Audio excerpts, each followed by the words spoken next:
So today, there's going to be some words that Greg is going to say as well. So at this time, I'm going to have Greg come forward and share some thoughts too.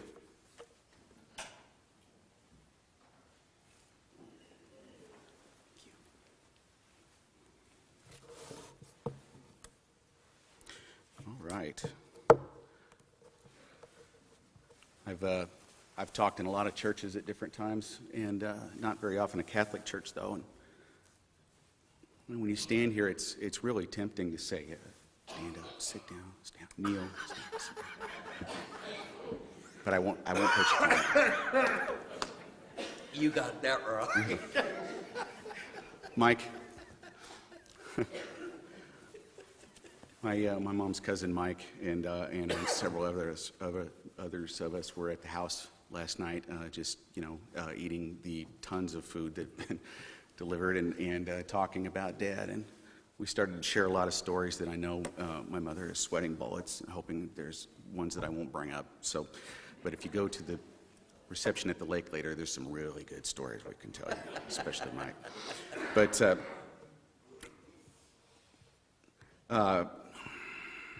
one of the things that you'll hear people say about my dad, if we had everybody have the privilege of coming up here and talking, is they'll just say he was a simple man. He was a simple guy. And it's true. But I want to talk about that for a few minutes because I think sometimes in the back of our mind, maybe we think simple means maybe simple-minded or that just not very sophisticated, kind of a hick. And guy who lived in Kansas his whole life, never really wanted to go anywhere. He was happy to stay here. And that's really, really not true. If I asked people who's the smartest person that lived in maybe the last 100 years or so, a lot of people would probably say Albert Einstein. And Einstein was the kind of guy who was not only able, he developed the theory of relativity, and it talked about how the universe is put together, how time works, gravity, space, light, all that stuff. And he was not only able to kind of get a handle on that in a way that just opened the door for a lot of the technology we have today, he was able to make it into an equation that you could put on a T-shirt. He was able to look at all that stuff and just pull out something that almost anybody could understand once he put it together for us. And I think a simple man, the way my dad was a simple man, is somebody who could look at life, just messy, dirty, nasty, and ugly sometimes, great at other times. It's just confusing. It's all coming at you. And even when he was young, he could just pick out the important stuff and say, this is where I need to put my energy. When he was in high school, they've already mentioned how he met my mother when they were sophomores in high school. And when my dad was in high school and most of the other guys his age were doing this stuff I did in high school, going to movies, trying to figure out places I could get beer when I wasn't old enough to buy it yet, cars, stuff like that. My dad was picking out the woman he wanted to spend the rest of his life with already, and he was also taking care of his mom. She died when he was only 16, and he spent every spare minute just being with her and taking care of her because he was a simple man. He knew that was a lot more important than, nobody, I don't think anybody ever looks at the end of their life and says, gee, I wish I drank more beer when I was a kid, or I wish I'd been in more drag races, or gone to more movies and silly stuff like that. But I know my dad didn't say, I wish I'd spent more time with my mom, or I wish I'd loved my wife better. He didn't need to say that. He's smart enough. A simple man is not simple-minded. He's not like a dumb hayseed. He knows what's important. We've already heard some of the things from Father Tim. Dad, he was a simple guy. He loved the Western. He loved Westerns, and it wasn't just Gunsmoke. You could go over with him when he was, still able to communicate better. You could turn on the Western Channel, and it would be any one of the millions of Westerns that have been filmed, and he knew all the actors and the story behind it and everything, just like a Game of Thrones geek, you know. Loved country music, loved Johnny Cash. He liked putting pepper on his cottage cheese. He didn't care. Everybody thought it looked weird, but he didn't care. Loved his ice cream. When you get older, and it's hard to buy guys and your dad's stuff, you know, what do you get them? Ties, barbecue tools, you know. You can only have so many of those. I would always just send him gift cards for Dairy Queen or Baskin Robbins, and I knew he'd be just crazy about that. He had a great sense of humor. He was not afraid. If you saw that slideshow that was playing out in the lobby, and how many pictures of him who's mugging it up and being silly, he wasn't afraid to be silly with his kids. With my kids, he'd get down and dig in the sand with them and play with them, get dirty and messy, teach them how to fish. You know, he wasn't afraid to be silly. I walked into the room one day and Andy Griffith was on, and I was a little kid, and I just said, "Hey, Dad, you look like Andy Griffith." And he said, "Yeah, he's lucky, isn't he?" I said, "Wow."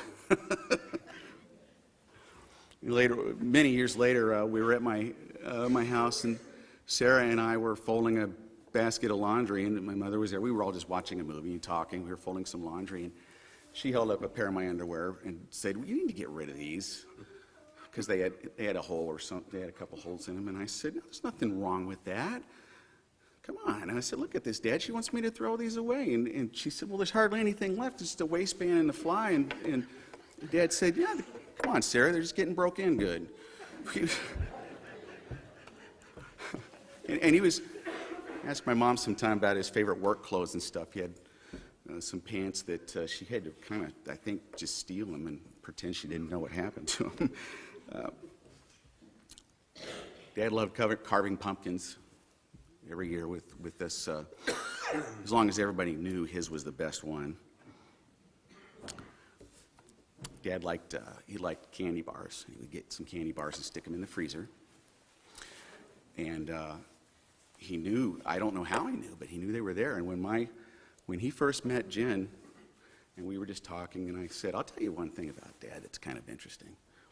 He'll buy some candy bars, he'll buy a couple Snickers or something, and stick them in the freezer. And they'll sit there for 6 months.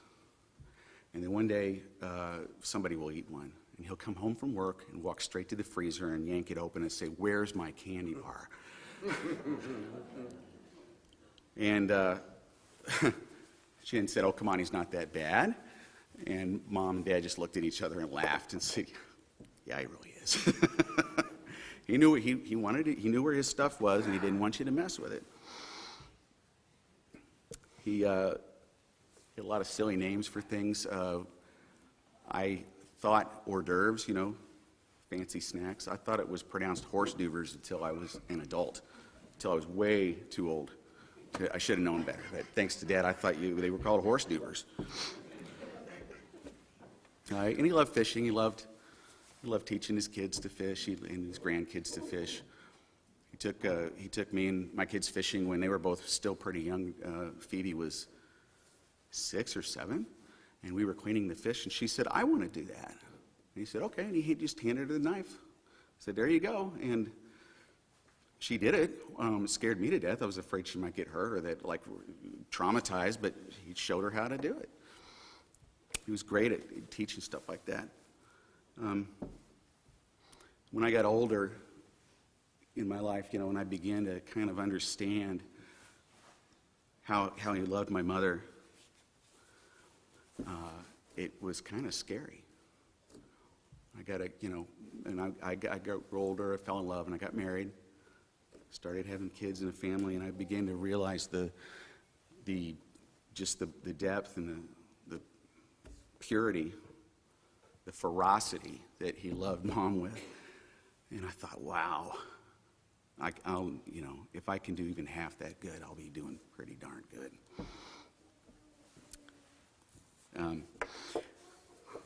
When I started raising my kids, though, I also started realizing how frustrating it could have been for him to raise me, because I didn't pick up any of his likes, hardly at all. I don't like country music very much. I like Johnny Cash. He's pretty cool.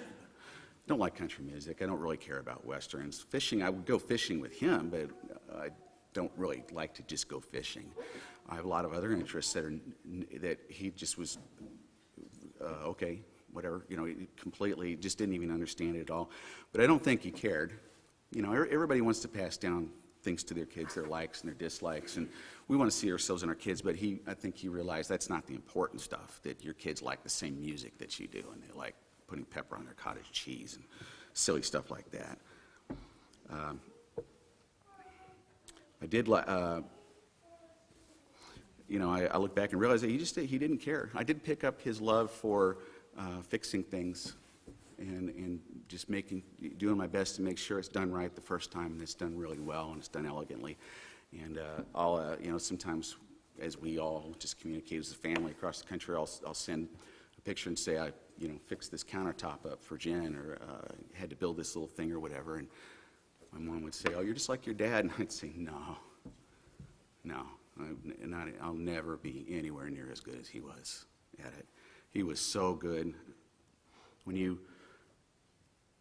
if you try doing your own remodeling, your own home projects and stuff, there's a couple of stages you go through as you learn. The first one, which I spent a long time, is when people come over and go, what happened to your bathroom, man? Did it get vandalized? Or, I mean, the toilet blew up? What happened? When you get a little bit better at it, they'll say, oh, who'd you hire to fix up your bathroom? It looks pretty nice. I've gotten there a few times, but the kind of stuff my dad would do, it was so good that people didn't even notice. It was just perfect.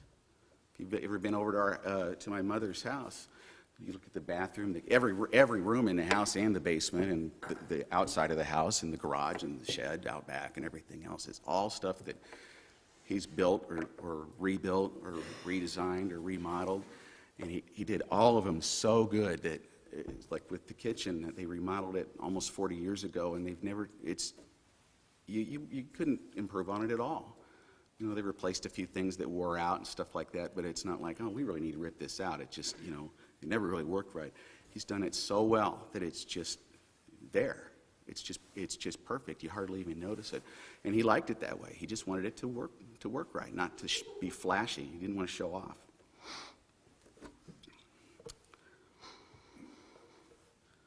He was always really happy to teach me stuff that he knew if I asked, but he usually led by example. He didn't lecture you or tell you things.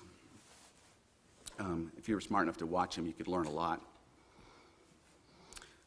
In 2002, Sarah and I went to China to adopt my daughter, and my parents decided they wanted to come along. And if you know my dad, you know how far outside his comfort zone that would be.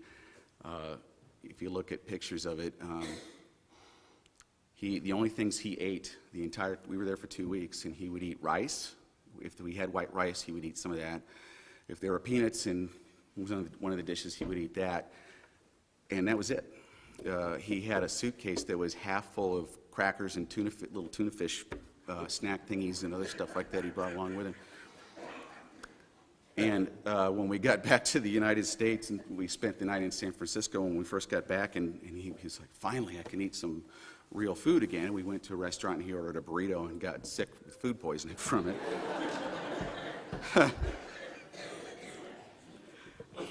And I like that story. It's just funny. It's ironic, you know, that he was so weirded out by the food there. But again, it's not, look at this dumb hick who, you know, went to China and was afraid of the stuff they served us. And you know, in his defense, you know, there were times we sat down to eat places and they would give us locusts, or there was a snake once, or crickets and other things that they're even more questionable and strange.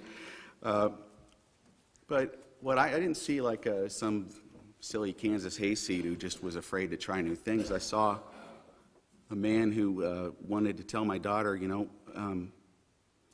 I can't fix it that you're an orphan. I wish I could, but I can't. And I can't be there when you're born. I can't be there when your parents bring you home from the hospital. But I can come with my son and his wife and my grandson So that, and my mother came too. You know, I'm not wanting to steal any of her credit. And make sure that when you get a family that you realize you're important enough for us to come halfway around the planet out of our comfort zone to come get you. Not to be there when you got back home, but to be there when you joined the family. Like I said, he didn't like to travel. He didn't like to try things like that, but he did it. And he didn't complain. He did it happily. When he said things, people listened. About maybe 8 years ago now, my marriage was running into trouble. A lot of things were kind of going badly, and I was drinking too much, and everybody knew it. I was drinking a lot. Partly was the problem, and partly was a symptom.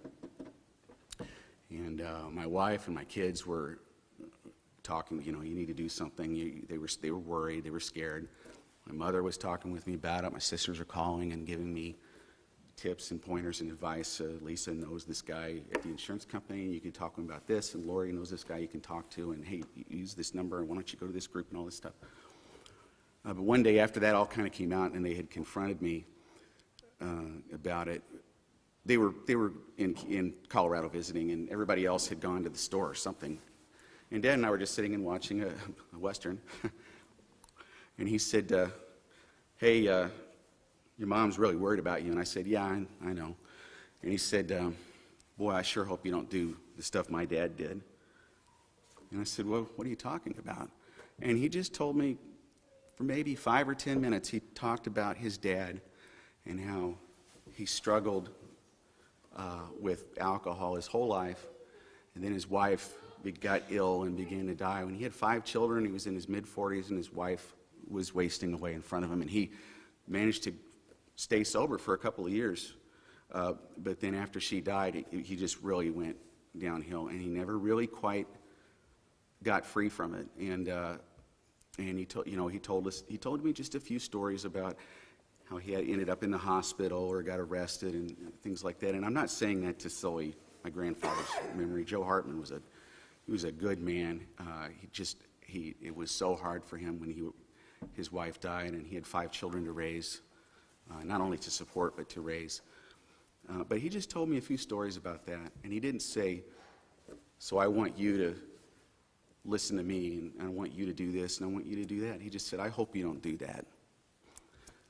And I said, well, you're not really a teetotaler, Dad. And he said, no, but you know, when I first got married and we got settled, I'd go bowling with guys after work, and we'd go out to get beer and stuff. And then I realized I was doing it a lot, almost every day, and I was actually starting to get a little bit of a beer belly. And I just decided, you know, I know where this is going. I'm going to stop. And that's all he told me.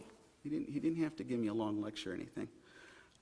A couple of years after that, my marriage had failed, and I'd left. We were getting divorced, and my parents came out to visit, and I had not seen him for a while, and I wanted to sit down and just talk with him about what was happening and what had gone on, but also let him know that I'd met somebody else, my wife Jen. And it was one of those times when you just want to sit down and talk with somebody, but everything just kind of hit me, and I just kind of went to pieces and started crying at the restaurant. It was really embarrassing, and my mom came over and sat next to me and just kind of held me and let me cry for a few minutes. And you're never too old to need a good hug from your mom. And we just talked and about the whole thing, and after a little while, Jen was on her way to come meet them for the first time, and I was scared to death. And my mom had to go use the restroom, and Dad and I were just sitting there, and he said, why are you so upset? Why are you so worried? And I said, well, Dad, I just, I didn't want you to be disappointed in me. And he said, why would I be disappointed, Greg?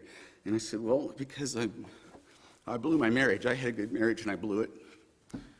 And, now I'm meeting somebody else, and I don't know what you're going to think of her. And I don't want you to think I'm the kind of guy who would just get bored and leave his wife because he wanted to go find somebody else, because that's not what happened. And I don't want you to think that. And he said, never entered my mind. That's all he said. And so I managed to pull it together, and when Jen arrived, he jumped out of the booth, went down the aisle, and gave her a hug. It said, "Welcome to the family."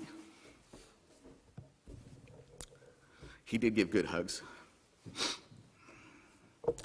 When people have diseases like my dad did, Parkinson's with dementia or Alzheimer's and things like that, and one of the cruel things is that you see the person you know leaving even while they're still physically healthy, and they can stay that way a long time. And one of the interesting things that, I've worked in care with rescue mission and homeless people and mental patients and stuff myself, and something every caregiver knows is that if somebody has Alzheimer's or dementia, it tends to kind of just distill them down to their bare essence.